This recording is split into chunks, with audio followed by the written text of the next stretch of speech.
My name is Bryce Newberger, and this is the Kinship Chronicles, Children of the Phoenix, Chapter 26. Eyes followed the little girl as she swayed in the darkness. There were 2 fireflies floating in a steady path behind her. The chill had seeped into her bones. There was warmth encompassing her, but it only touched her skin, not her soul. Her blood felt like an ice flow, and her flesh burned with the hot touch of 1,000 razor blades in each of her pores. Amora just continued to watch the 2 amber lightning bugs. Her vision had come and gone as time passed from her travels across what seemed to be a thick forest. It was morning before she knew it, and it was then the eyes were given form. It was a man on a black stallion. His body was wrapped in bandages like a mummy, adorned with a crimson cloak draped over his frame, and black goggles radiated the amber light. The mysterious figure chased lazily after her. She had wondered if this was the Grim Reaper. At this point, she would gladly embrace death as she had embraced her dead brother. Blackness again found her. Had death caught up? The razor blades were still pricking her skin. She imagined death would feel less painful, more like drifting in a void than swimming in a fire. Her eyes opened to see a beautiful woman looking down at her. The blonde-haired, blue-eyed woman was framed by a background of elaborate decoration. Amora realized she must be in a palace. Was this heaven? The woman stroked Amora's face. The touch was soft but painful. There, little one. My name is Santuosa. I am the Queen of Eterna. You will be taken care of. Amora didn't respond. Her face had adopted a look of confusion and hurt. Rest now, the Queen cooed as she brushed her fingertips over Amora's eyes. It was so easy to drift back into sleep's lulling embrace. Time lapsed in rare moments between blackness. Amora was visited by the Queen frequently and maidservants at other times. All seemed to treat her as if she were a wet sand sculpture about to collapse. One of the moments she awoke, she found herself face to face with a small boy. He had dark brown hair, blue eyes, and a face full of freckles. He must have been right around Amora's age. The boy was just watching her with interest. After what seemed like an age of an endless staring contest, the Queen entered the room. "Sparren, leave her be." The boy looked to the Queen, then gave Amora one last curious look as he vacated the room. Eventually, Amora sat up. She felt paper thin as her head spun, and her stomach growled. She wondered if she had eaten this whole time. Time. That seemed like a foreign concept to her now. Her feet swung from out of the large bed, which seemed to be one giant pillow. With a little effort, her body slipped from the plush cradle, and her petite feet met the floor. Her legs wobbled, and she used the unsteady bed to shakily stabilize herself. As she crept to the door, she gazed about to see a wide hallway. The space was larger than her home had been from room to room. The walls were decorated with extravagant paintings detailing the history of the world. She strolled about the halls aimlessly. They appeared relatively empty. Where was she? At the end of the hall, the boy Sparren was watching her with the same curiosity as before. Amora returned the silent gaze. She then looked down and reddened when she realized she was only wearing a nightgown. She backed up and retreated to her room once more. "Hold on!" yelled the boy as he raced to catch up with her. Amora sped up as well, but running backwards was not a feat she could manage well, especially with her weakened condition. She tumbled backwards and hard onto the glossy floor. Sparren stumbled as well and collapsed on top of her. Hi," he said with equal awkwardness. Amora shoved him off and ran, forward-facing this time, back into the door she originally came from. In the large antechamber, the doors were open to let a fresh breeze in. The War Council had been in attendance for hours already, and the smell of stale air, sweat, and human aggravation filled the space. The table had a large map of the kingdom rolled out on it, with small flags and carved figurines. The generals and wise men had been pondering, bickering, and strategizing with the king. King Denignos spoke again. "We have been over this 1,000 times. The Rise Reach extends itself from the west while also holding its claim on our neighboring territories from the north and south." He pounded his fist on the graphical area between the 2 territories. "The trap closes in, and soon war will be creeping into our flanks.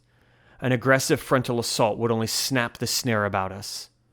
War Master Attaglia, an older yet strong man who had fought his way up to his current rank, spoke next. "The Rise Reach may be compromised of lesser nations, but Riseville has amassed a sizable force."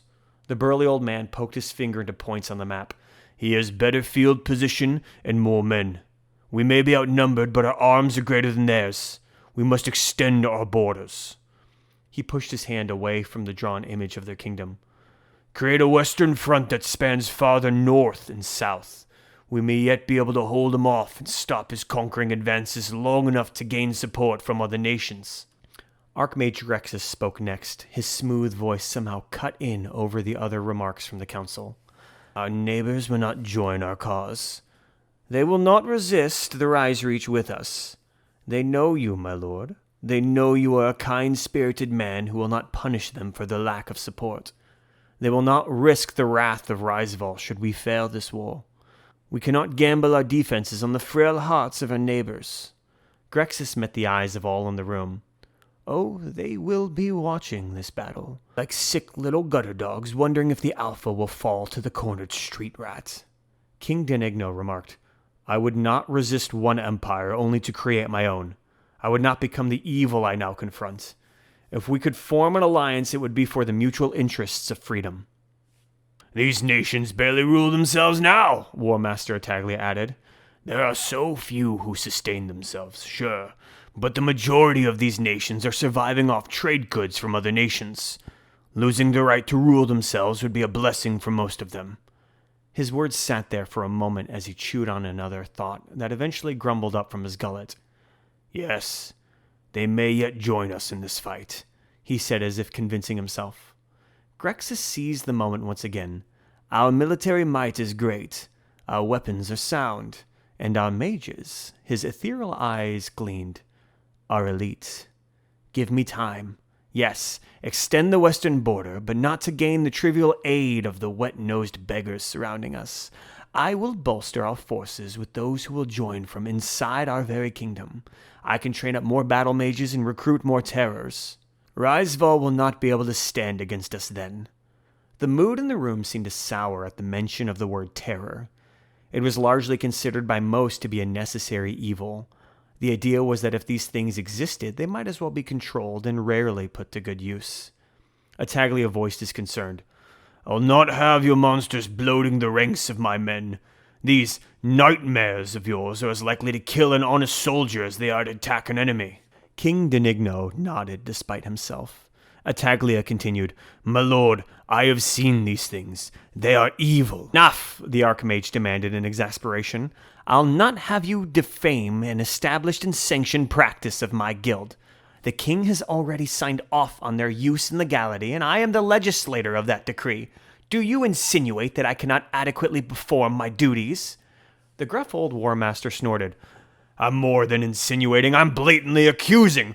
Don't sow your witchcraft among my men." At this remark, the field generals arose and announced their own curse-ridden proclivities. The battle magisters took offense as well and bellowed their opinions of the common foot soldiers and dog sloggers, and all around the room bickering reached new decibels. "Enough," the king called out. "Too long have we sat here debating the morality and reality of the situation. War is upon us, and I will do what is necessary to protect the sanctity of our freedoms." He retrieved a small token from inside his royal garb and tossed it onto the map. It was a small doll made of burnt straw. It still reeked of smoke, and was filthier than an orphan in the mud.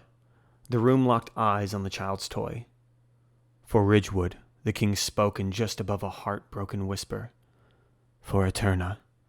The room remained captivated by the motivational conviction of the toy. "Grexus," King Denigno called him to attention.